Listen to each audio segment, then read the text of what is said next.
Paix dans le monde, la RDC figure parmi les pays les moins pacifiques de la planète selon l'indice mondial de la paix 2025.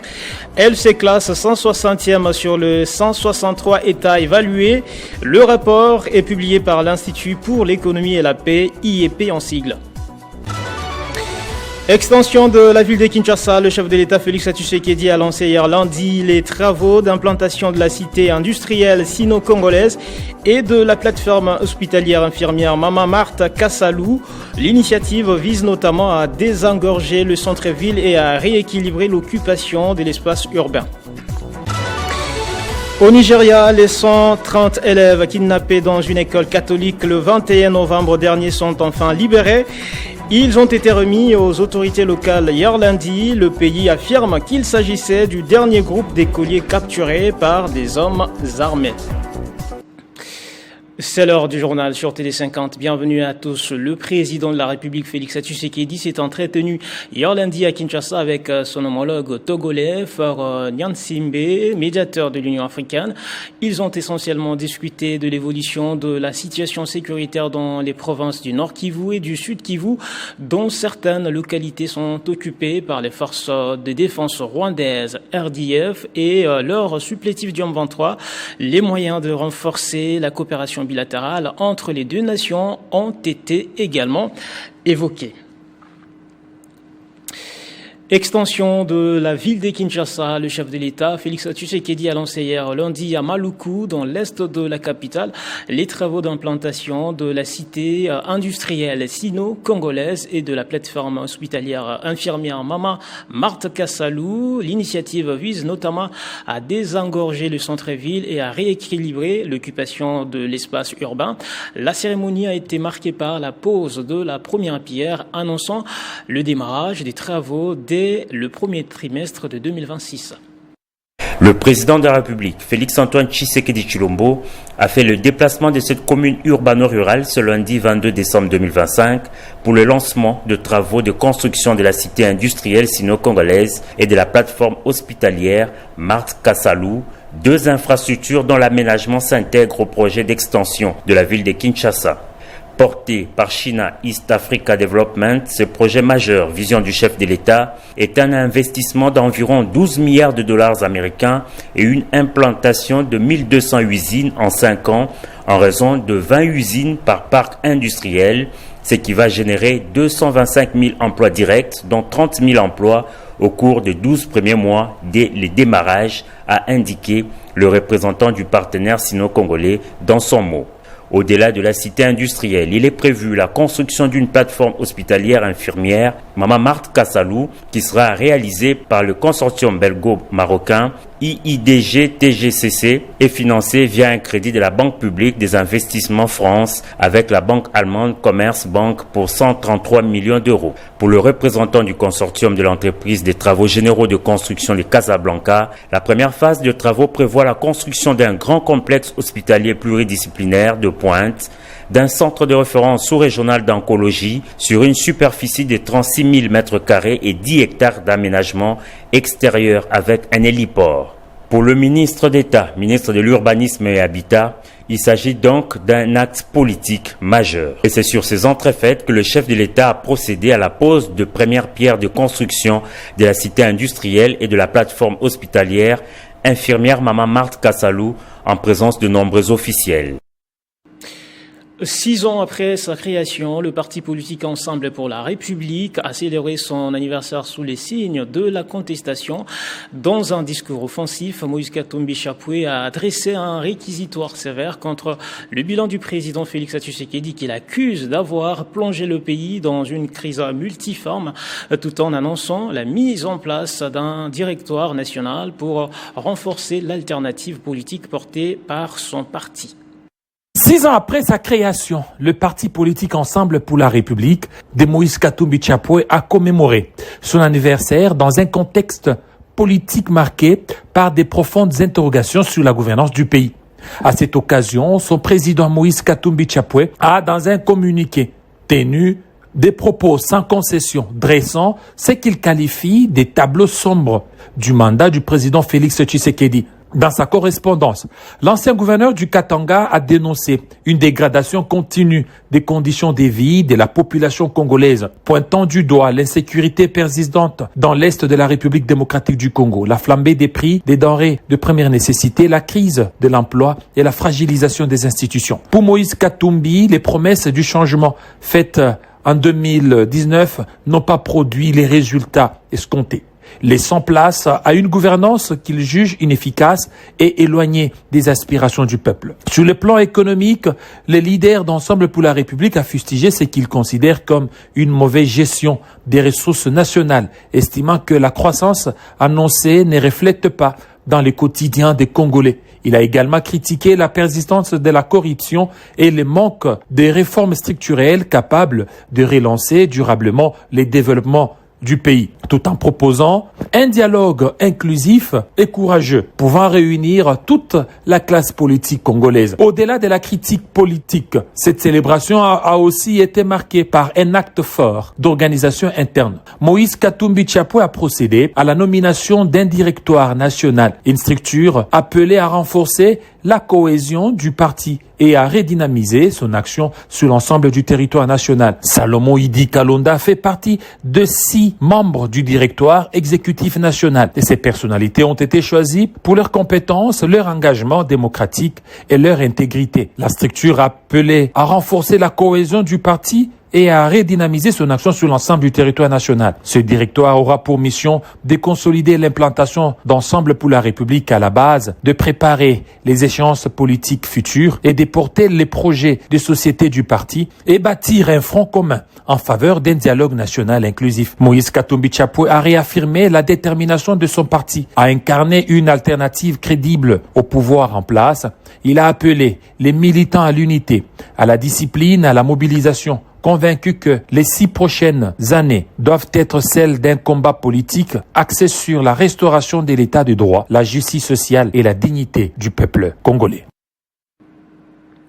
Je l'ai également annoncé au sommaire. La République démocratique du Congo figure parmi les pays les moins pacifiques de la planète selon l'indice mondial de la paix 2025. Elle se classe 160e sur le 163 États évalués avec un score global de 3,992 sur une échelle allant de 1 à 5 ou un score faible. Le rapport est publié par l'Institut pour l'économie et la paix. Il s'agit d'un classement annuel élaboré par l'Institut pour l'économie et la paix, IEP en sigle, mesurant le niveau de paix des pays dans le monde. Ce classement évalue plus de 160 pays à partir de 23 indicateurs liés au conflit, à la sécurité intérieure et à la militarisation. L'indice mondial de la paix, Global Peace Index, permet de comparer le pays et de suivre l'évolution de leur stabilité dans les temps. Selon ce rapport, en 2025, la République démocratique du Congo figure parmi les pays les moins pacifiques au monde, obtenant la 160 places sur 163 pays enquêtés. Le rapport souligne une situation sécuritaire particulièrement préoccupante, marquée par l'intensité du conflit interne, la prolifération des armes légères, les crimes violents et une échelle de terreur politique jugée élevée, tous notés au niveau maximal de 5 sur 5.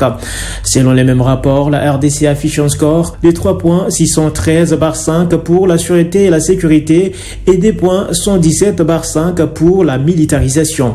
Parmi les pays africains les plus pacifiques, on retrouve la République de Maurice, le Botswana, la Namibie, la Gambie, la Sierra Leone, le Madagascar, le Ghana, la Zambie, le Sénégal et le Libéria. Pour l'organisation allemande, les pays les plus pacifiques sont l'Islande, l'Irlande, la Nouvelle-Zélande, l'Autriche et la Suisse. Les forces armées de la République démocratique du Congo poursuivent sans relâche leurs opérations de sécurisation dans l'espace Grand Bandundu. Une avancée significative a été enregistrée ce mardi dans la province du Mai-Ndombe à Kwamut au cours d'une opération militaire menée à environ 15 km au nord-est du village Bolingo. Les FARDC annoncent avoir neutralisé 3 chefs influents du mouvement insurgé Mobondo.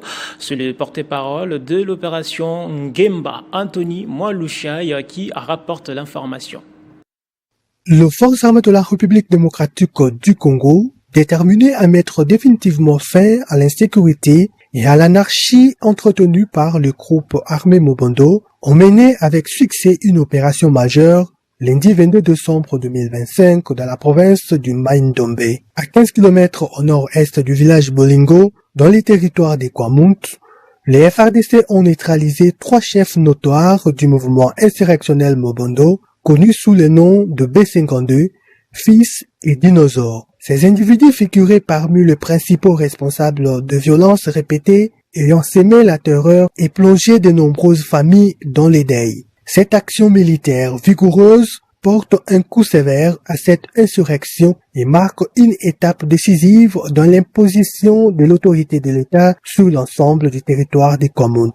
Elle témoigne de la volonté ferme du commandement des FARDC de ne laisser aucun espace aux forces négatives qui s'attaquent à la paix, à l'unité nationale et à la sécurité de la population civile. Au cours des affrontements, un combattant Mobondo répondant au nom de Jonathan Babou a été capturé, tandis que 4 armes de calibre 12 ont été récupérées. Ces résultats illustrent le professionnalisme, la bravoure et la détermination sans faille de forces loyalistes engagées sur le terrain. Fidèles à leur mission républicaine et à leur serment de défendre la nation, les FARDC lancent un dernier appel aux combattants encore égarés. Déposer immédiatement les armes et se rendre auprès de la réserve armée de la défense rade en cycle ou dans les positions militaires les plus proches. Toute persistance dans la voie de la violence sera combattue avec la plus grande fermeté. Les FARDC mettent également en garde tous les commanditaires de cette insurrection, notamment certains politiciens et opérateurs économiques qui, par leur soutien direct ou indirect, alimentent l'instabilité. L'état de droit s'imposera sans faiblesse et les auteurs comme les complices répondront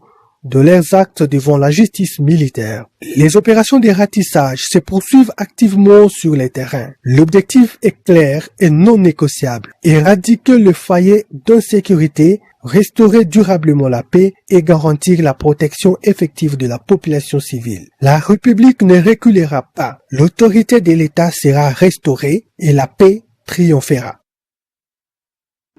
D'une actualité à une autre, dans les cadres de la campagne nationale de lutte contre le VIH-Sida, la fondation Calixte Mounana a poursuivi dimanche 21 décembre 2025 ses activités de sensibilisation à l'église Rama à Kinshasa, conduite par sa présidente Nathalie Aziza Mounana, accompagnée des médecins de la fondation. Cette initiative a appelé à la prévention, au dépistage et à la lutte contre la stigmatisation des personnes vivant avec le VIH, tout en portant une prière pour la paix et les victimes des conflits en République démocratique du Congo.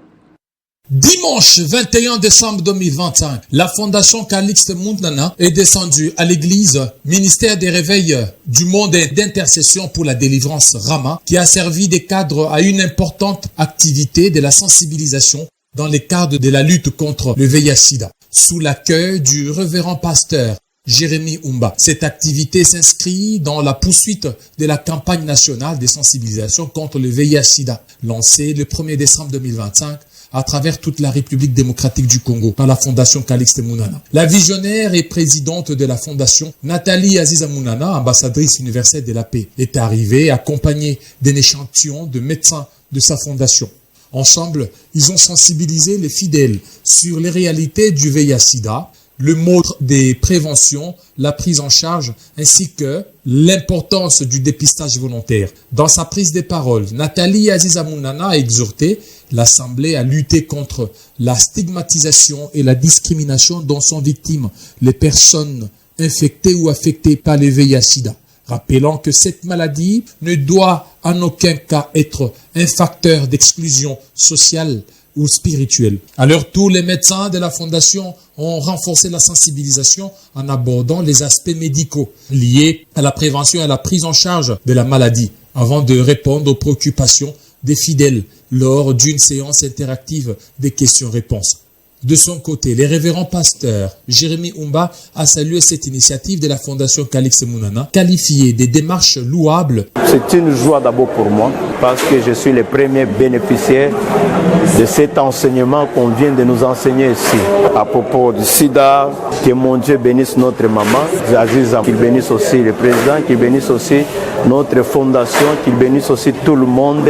Profitant de cette tribune, la présidente de la Fondation a également élevé une prière spéciale en faveur de la République démocratique du Congo, du commandant suprême des FARDC et chef de l'État Félix Antoine Tshisekedi Tshilombo pour ses efforts consentis dans la restauration de la paix, des militaires blessés des guerres, ainsi que toutes les familles déplacées victimes des agressions rwandaises dans l'est du pays. L'actualité en dehors de nos frontières prend la direction du Nigeria où le 130 élèves kidnappés dans une école catholique le 21 novembre dernier sont enfin libérés. Ils ont été remis aux autorités locales hier lundi. Le pays affirme qu'il s'agissait du dernier groupe d'écoliers capturés par des hommes armés. Ce sont 130 élèves et enseignants qui ont été libérés par leurs ravisseurs et ont rencontré le gouverneur de l'État du Niger lors d'une cérémonie officielle. Ils avaient été kidnappés en novembre dernier dans leur école catholique. La police a indiqué que leur libération est intervenue après l'enlèvement, le 21 novembre, d'au moins 303 écoliers et 12 enseignants lors d'une attaque menée par les hommes armés contre l'école catholique Saint-Maryse située dans la communauté de Papiri, dans l'état du Niger, au centre-nord du Nigeria. Les autorités ont précisé que des dispositions étaient en cours pour permettre aux enfants de retrouver leur famille avant Noël. Elles avaient auparavant affirmé que 303 élèves et 12 enseignants avaient été enlevés et que 50 d'entre eux s'étaient échappés dans les heures ayant suivi l'attaque. Toutefois, lundi, le gouverneur de l'état du Niger, Mohamed Bago, a déclaré que 230 personnes avaient été enlevées et qu'elles avaient tout été libéré. Les autorités n'ont pas précisé si une rançon, une pratique courante dans ce type d'enlèvement, avait été versée. Aucun groupe n'a revendiqué l'attaque, mais les habitants accusent des gangs armés qui ciblent régulièrement les écoles et les voyageurs afin d'obtenir des rançons dans le nord du Nigeria, une région en proie à de nombreux conflits. Selon l'établissement scolaire, la plupart des personnes enlevées étaient âgées de 10 à 17 ans. Place au rappel des principaux titres avant la RVP. Paix dans le monde, la RDC figure parmi les pays les moins pacifiques dans la planète selon l'indice mondial de la paix en 2025.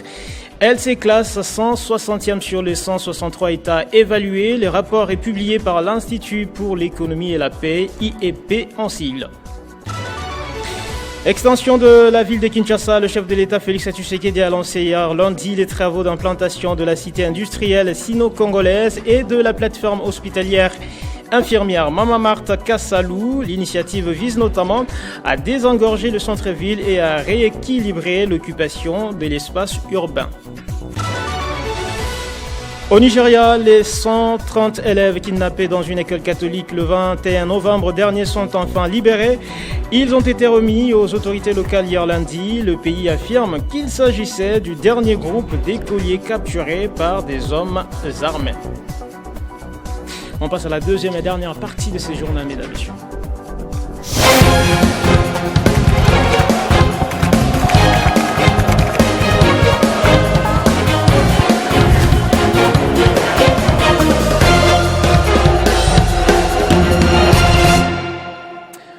Damaris Kayembe pour cette revue de presse. Bonjour et bienvenue Damaris. Bonjour Etienne Tomboy, salutations à tous nos téléspectateurs d'ici et d'ailleurs. Extension de la ville de Kinshasa, Tshisekedi lance les travaux d'implantation de la cité Kiamona, votre premier sujet. Exactement, c'est le premier sujet que nous commençons avec ce mardi. Etienne Tomboy, le chef de l'État, Félix Antoine Tshisekedi a lancé les travaux de construction d'une ville moderne dans la cité de Mekao, dans la commune urbano-rurale de Maluku. Commençons ce tour d'horizon par l'agence congolaise de presse qui titre « Le président Félix Tshisekedi lance la construction d'une ville moderne dans l'est de Kinshasa ». D'après ces médias, la construction de cette nouvelle ville constitue un moyen de prévention face à l'évolution démographique de la capitale congolaise devenue une mégapole de plus de 16 millions d'habitants et qui risque, selon certaines projections crédibles, de devenir d'ici 2030 la plus grande ville du continent africain. Prenons la parole lors de cette cérémonie avant la pose de la première pierre par le chef de l'État Félix-Antoine Tshisekedi, le ministre de l'Urbanisme et Habitat, Alexis Guissaro, a souligné, ici héritier, la portée stratégique de cet événement. Le Phare, de son côté, a aussi traité l'info. Il titre « Extension de la capitale ». Tshisekedi pose la première pierre pour la construction des Kia à Mona. L'article nous apprend qu'à travers cette initiative, le chef de l'État, Félix-Antoine Tshisekedi, entend impulser une nouvelle dynamique de développement urbain fondée sur l'anticipation, la modernité ainsi que la durabilité. Les sites de Mekao retenus pour abriter ces projets structurants accueillera notamment une nouvelle centralité urbaine intégrant des infrastructures industrielles, résidentielles et sanitaires. Le président Félix-Antoine Tshisekedi a à cette occasion lancé simultanément les travaux de la cité industrielle sino-congolaise ainsi que ceux de la plateforme hospitalière infirmière Mama Marthe Kassalou. Kinshasa change d'échelle. À Maluku, Tshisekedi lance la ville de l'avenir. Tel est le titre, héritier Tombois, du média Info 27. Dans les colonnes, on peut également lire, en tout cas ici, à ce que les médias en pensent. À l'heure où la mégapole congolaise, forte de près de 16 millions d'habitants, suffoque sur la pression foncière, les embouteillages chroniques et les désordres totaux, désordre spatial à l'égir, l'exécutif affiche une rupture assumée. Il ne s'agit plus de subir l'expansion urbaine, mais de la gouverner. D'après ces médias, bâtir une nouvelle centralité industrielle, résidentielle et sanitaire, pensée dès l'origine pour l'emploi, la mobilité et l'accès aux services, devient un acte politique à part entière, plus qu'un simple chantier. Maluku au Kiamona s'impose comme un test de crédibilité pour la gouvernance urbaine congolaise. Irine Setomba. Crise en République démocratique du Congo pour Katumbi Moïse. Les accords de Washington et de Doha ne suffisent pas. Exactement, c'est là d'ailleurs notre deuxième et dernier sujet. Il a fait savoir en tout cas hier dans son communiqué de presse à l'occasion du 6 ans d'existence du parti Ensemble pour la République. Et d'ailleurs passé dans les journaux. Oui, exactement. Commençons ce tour d'horizon, c'est avec ce sujet, avec le média La Référence Plus. Ici, le journal en tout cas nous indique clairement que les leaders d'Ensemble pour la République, Moïse Katumbi Tchapoué, réitère son appel à un dialogue national inclusif pour résoudre la crise sécuritaire qui sévit dans l'est de la République démocratique du Congo. Comme je l'ai dit tantôt, le média aussi l'a identifié. C'était à l'occasion du 6e anniversaire de son parti politique. Moïse Katumbi s'est exprimé à travers un long communiqué. Dans ce communiqué signé à Londres, il considère la guerre qui endeuille les populations de provinces du Nord et Sud Kivu comme la conséquence des choix politiques désastreux de l'État et du refus persistant de traiter les causes profondes de conflits. Actualité.cd a également relevé presque le même angle. Selon le média en ligne, la République démocratique du Congo se trouve dans une impasse. La situation demeure bloquée. À l'Est, la guerre s'enlise et partout dans le pays, la souffrance de la population s'aggrave. Le véritable problème n'est ni militaire ni inclusivement diplomatique. C'est l'alerte Tambois lancée une nouvelle fois par l'ancien gouverneur de la province du Katanga avant son démembrement, Moïse Katumbi, à l'occasion du 6 ans d'anniversaire de son parti. Dans ce communiqué, Actualité.cd relève que l'opposant a affirmé que la solution de la crise actuelle est avant tout politique. Selon lui, cette solution passe par l'organisation d'un dialogue intercongolais inclusif, sincère et courageux. C'est sur cette.cd va aussi dans le même angle que Actualité.cd, mais ici, c'est sur cette.cd nous relève ici la décision finale qu'a pris le parti de Moïse Katumbi. Il dit d'ailleurs, cette formation politique dit prendre l'engagement clair et irrévocable de mobiliser toutes ses énergies pour mettre fin à ce qu'elle appelle des dérives actuelles et ramener les pays à la légalité constitutionnelle. D'où Ensemble pour la République démocratique du Congo annonce la mise en place d'un directoire national du parti. Voilà tout pour notre revue de presse. Érintine Tambois. Merci beaucoup Damaris pour la synthèse de journaux parus ce mardi. C'est à moi de vous remercier.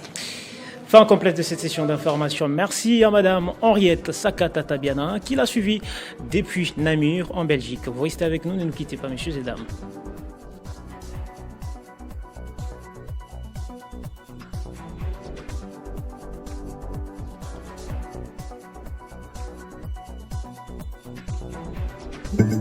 Retrouvez toute l'actualité en continu sur www.tele50.cd.